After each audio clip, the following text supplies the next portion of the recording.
Hello, my name is Emily Hazlett. I teach in a suburb of Pittsburgh, Pennsylvania, um, called Greensburg. I teach at Greensburg-Salem High School. I teach high school choir, two levels of mixed choir plus show choir, and I also teach AP Music Theory. The research that I'm proposing to conduct is on music teachers' perception of success in their rebuilding high school choral music programs.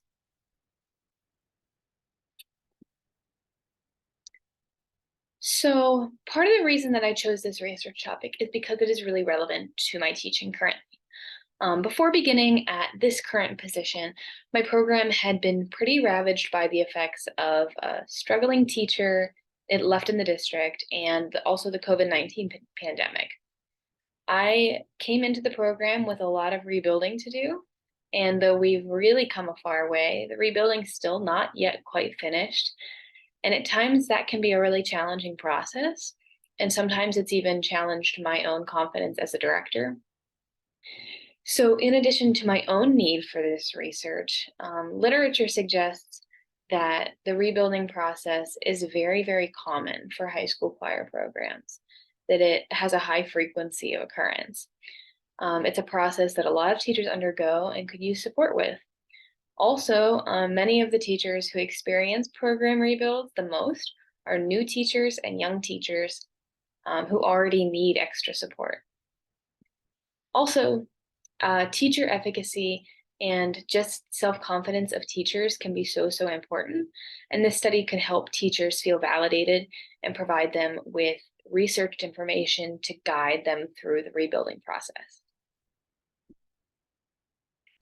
Okay, so not a ton of literature exists on my exact research topic, which makes it a great topic, but the relevant literature does extend in a few different directions. Firstly, teachers can be evaluated in a lot of different ways. Davis conducted a qualitative study that investigated rehearsal strategies and effectiveness of choir directors in their rehearsals to discover the impact that teaching and instructing abilities have on choirs. She discovered that there's a lot of relationships between verbalizations and outcomes, and that the less verbalizations as a teacher comes with the more the students are familiar with the music.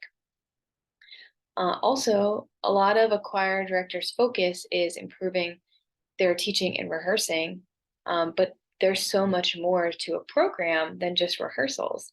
Moreno wrote an article discussing how important it can be to evaluate the program in a more holistic view and viewpoint.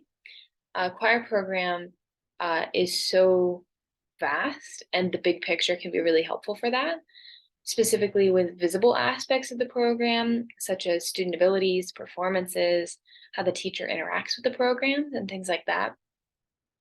So, and while programs can be evaluated in a lot of different ways from the outside, it's also really important to know how music teachers measure success in their own programs. So, I noticed a little bit of a gap in the literature when I was researching this topic. Not a lot of research discusses the teacher perception of program success. However, Leggett and other researchers and Powell and Parker studied how pre-service music educators thought about success as they're going into becoming teachers.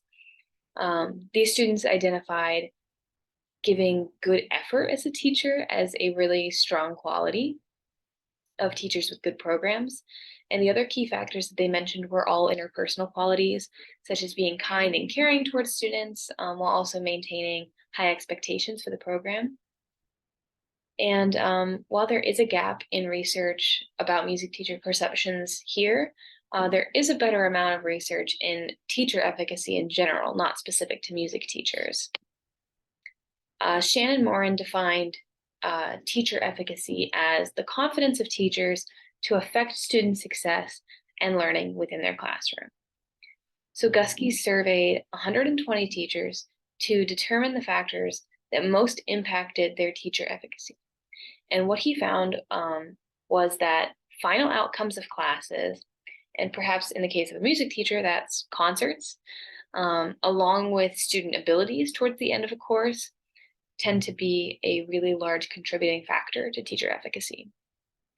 Widener also completed a study surveying teachers on the subject as well, and found responses about teacher efficacy really varied pretty significantly between teachers of different levels of experience. So teachers, that can be a factor that evolves throughout their career, their confidence, and their teacher efficacy.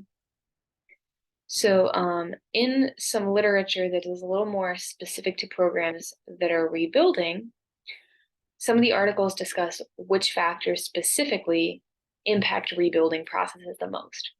So, in a study by Abril and Bannerman, the teachers described what factors had the greatest impact on their program as it was rebuilding, and they sort of stacked them, as it's shown here, from micro level factors as the most important, school level, classroom level, things that impact every single day interactions, and then moving down to a whole district level, and then moving down to state and national policy that most of the teachers felt had very little impact.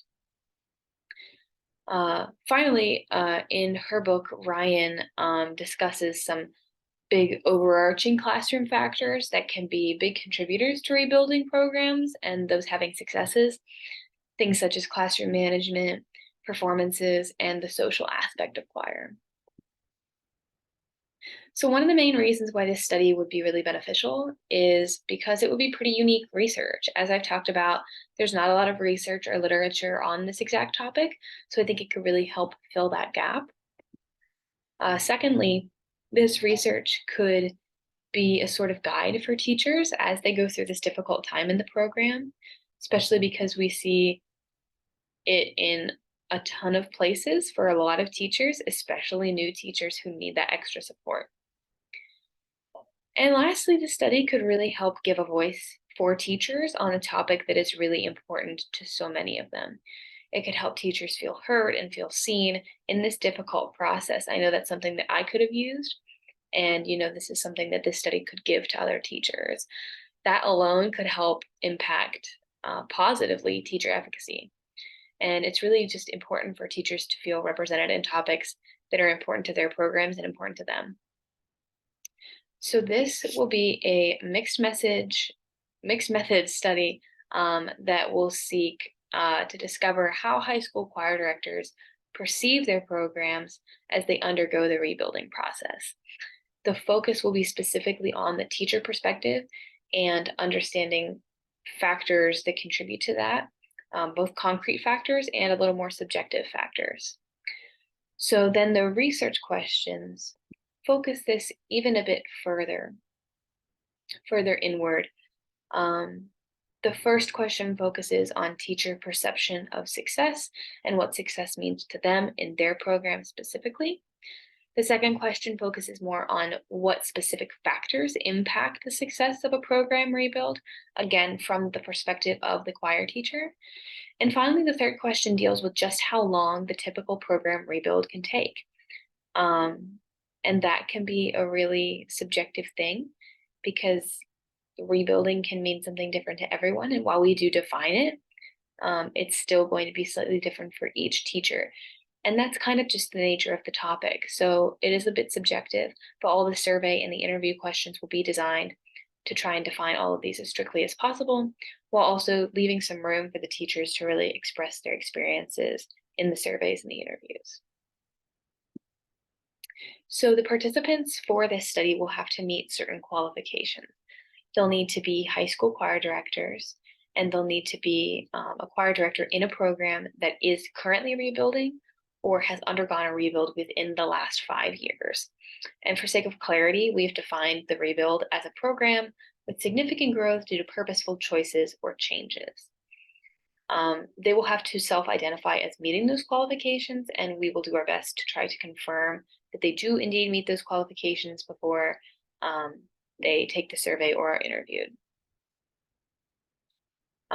For the quantitative component, which is the survey component of the study, teachers will need to be a member of NAFME, the National Association for Music Education, And that's because that is how the survey will be getting sent out.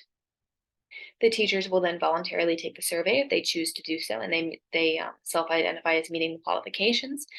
And we'll strive to have as many participants in that as possible to get the largest sample size to really draw some more generalized conclusions on that. For the qualitative component, teachers will need to be a member of PMEA, the Pennsylvania Music Education Association, in District 1, which is the district that I live in, since that's how, again, the invitation to participate will be sent out. So again, the teachers will voluntarily participate if they meet the qualifications. And for this part, we'll strive to get about 2 to 3 participants since it is more involved, more extensive, and will take more time. So for the qualitative, it will be a sort of case study basis. We will choose participants based on who volunteers from the email invitation, making sure that everyone is meeting all the requirements so that that stays the way it's supposed to be. Then each participant will have 3 30-minute interviews that discuss slightly different things every time, having concrete questions that each participant will get asked, but leaving some room for them to have plenty of time to discuss how that question specifically impacted them in their program. So the first interview is specifically on just getting to know the individual, getting to know their circumstances, their background, where they teach, what the scenario is, that kind of thing. The second interview will be focused on the perception of success within their program, what that means to them, what that's looked like for them. And then the third interview will be based on their feelings and their personal experiences with teacher efficacy, and just that internal feeling of success. And then from there, we will create interview transcript documents from each interview. So then the data analysis for the qualitative study will be taking those transcripts that we created and loading them into atlas.ti, which will help us to create a coding scheme that will categorize the narrative data that we collect from the interviews to then analyze the trends of what teachers talk about, how often, and sort of get that into categories that we can then analyze further from there. The quantitative component, we will create survey questions based on the research questions in order to try to answer those as best as possible. We'll load the survey into Qualtrics to prepare to get that sent out to all of NAFME to get as many participants as possible. We'll email that out with a written cover letter, and then that will remain out for 2 weeks. After that 2 weeks happens, we will send everyone who got the survey another email with a reminder, again with the cover letter, just reminding them, hey, you have 2 weeks to complete this. And then after a month from that first email that got sent out, the survey will close and we will get all of the data from Qualtrics to then analyze. And then when analyzing that data, we will use descriptive statistics for the Likert questions, specifically mean and standard deviation, to determine, what teachers most felt.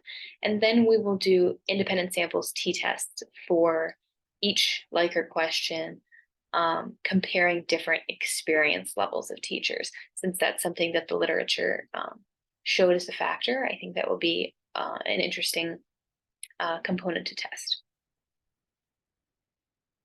So the data that we're collecting and analyzing is meant to directly tie to each of the research questions, and each of the research questions will be represented both in the interview responses, the interview questions, and the survey questions and responses. That way we get as much data from as many places as possible. So then here are the references that I used in my presentation, and I hope you enjoyed.